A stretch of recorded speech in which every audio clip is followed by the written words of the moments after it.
Hi, it's Carmen. Welcome to my channel on living with rheumatoid arthritis. I was diagnosed with rheumatoid in 1995 and I've been on a lot of medications over the years.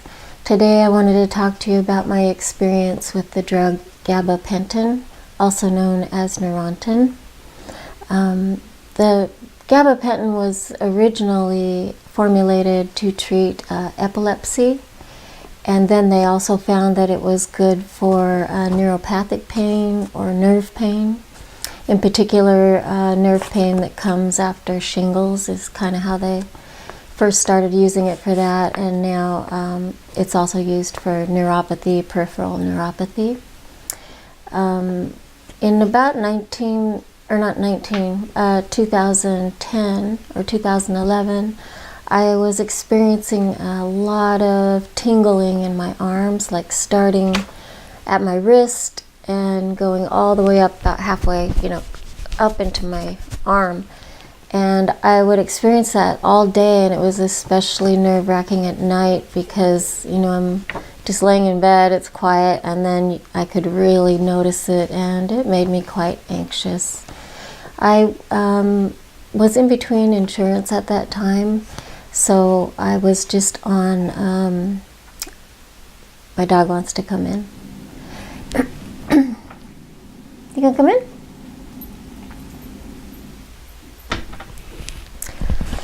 So anyways, I had these symptoms, this tingling going up my arm, and it was always there. And I guess it had been going on for about a year. And I didn't have a doctor at the time because I was in between insurance. And so I was on prednisone, diclofenac, and Enbrel during this time. And I went to see a psychiatric nurse, actually I think she was a physician assistant.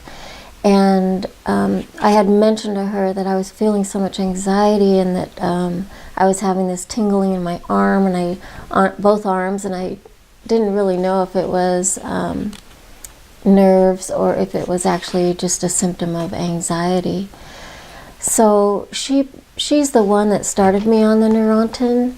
She said it's good for that type of pain, the peripheral neuropathy, and she said there was also some indication that it was good for anxiety.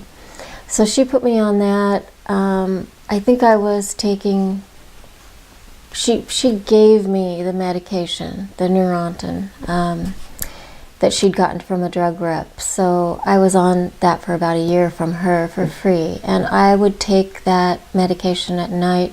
I think it was 400 milligrams of Neurontin in the evening after dinner.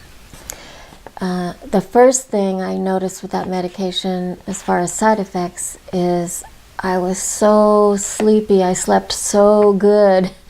I slept really good for the first month. It would just kind of knock me out. And also it completely took away all that tingling in my arms. Once in a while I'll still get a little bit of tingling right near the wrist and right in the beginning of the arm right here.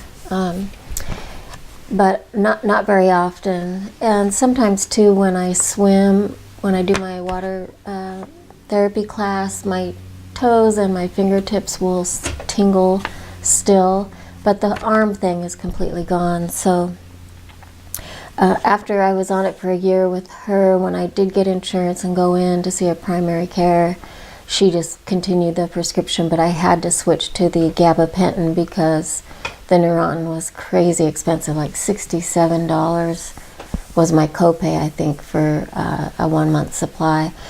So the working with a Gabapentin was a little tougher. I'm used to it now, but at first you take your dose in the morning and then in the evening. I think for epilepsy they have you take it in the morning, in the afternoon, and in the evening. But for neuropathy, they just give it to you in the morning and the evening. So I started taking 200 in the morning and 200 in the evening. But it was making me so tired in the morning that I started taking 300 to 400 in the evening and only 100 in the morning. and that's what I've settled on, is 100 in the morning and 300 in the evening. It doesn't seem to make me tired anymore. At least maybe that's just my norm, that I kind of feel tired. So I'm not sure if it's the drug itself. And you can go on this drug, you can go all the way up to 1,800 milligrams. And my rheumatologist often will say, if I'm complaining of pain, she'll say, well, you can always increase the gabapentin. But I have tried to increase it, take an extra 200 at night and an extra 200 in the morning. And honestly, I don't feel any difference in my joint pain or muscle pain. It's only really that tingling sensation that it works for me, and so I just reduce back down to the 300 at night and 100 in the morning. And I've even been thinking of trying to get off of the 100 in the morning, because another side effect of this medication, which is with a lot of medications, is not able to recall things, slow response time, not able to concentrate. And I do have those symptoms, and I imagine it comes from a lot of different reasons why I have that. But so this drug, when you first get on it, they tell you, not to be driving until you really are used to the drug and know how it affects you.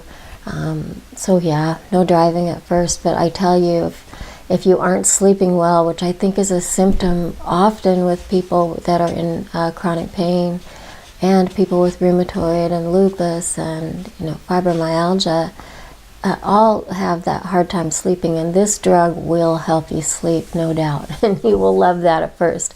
I think maybe that is where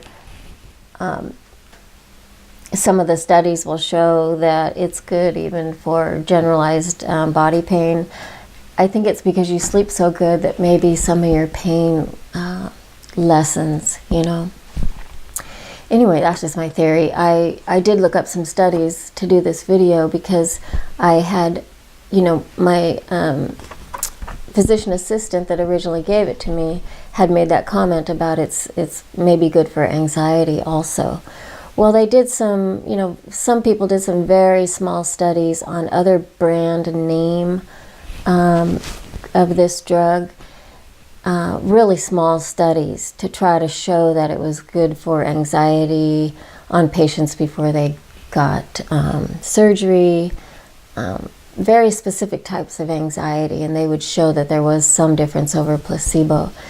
And those studies were all in the 90s. When you get into the this century, the studies that have been done do not indicate that is a true conclusion at all.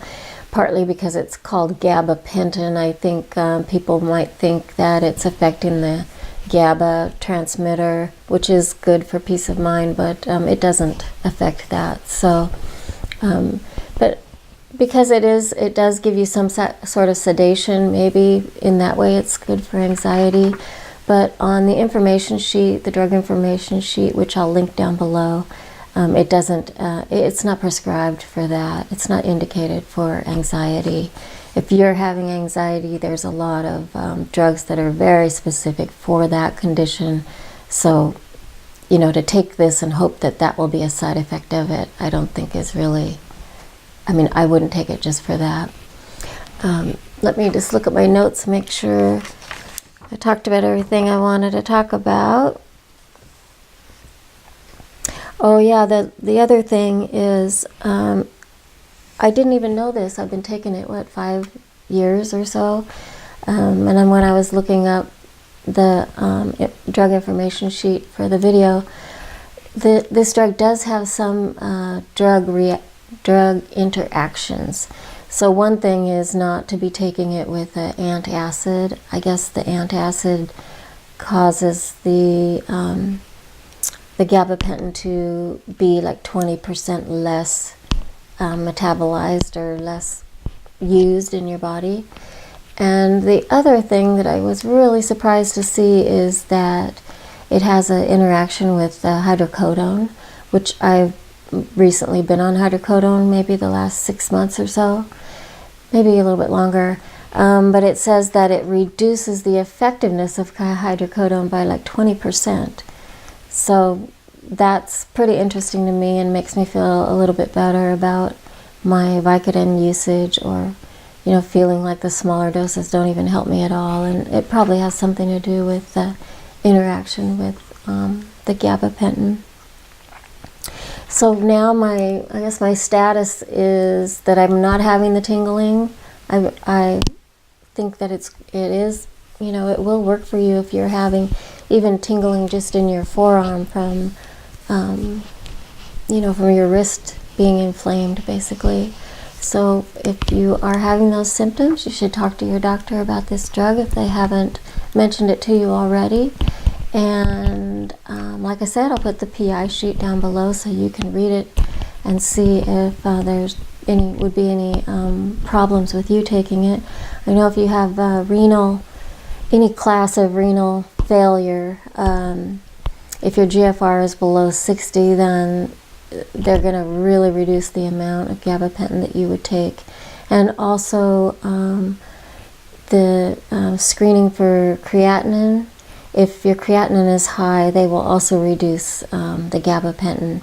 So most people that see a rheumatologist get the creatinine test and the GFR really every 3 months. So your doctor can watch that for you. And that's all. I just want to wish you also Happy New Year. It's January. It's a beautiful day here in Washington, and I hope it's a beautiful day where you are too. Bye.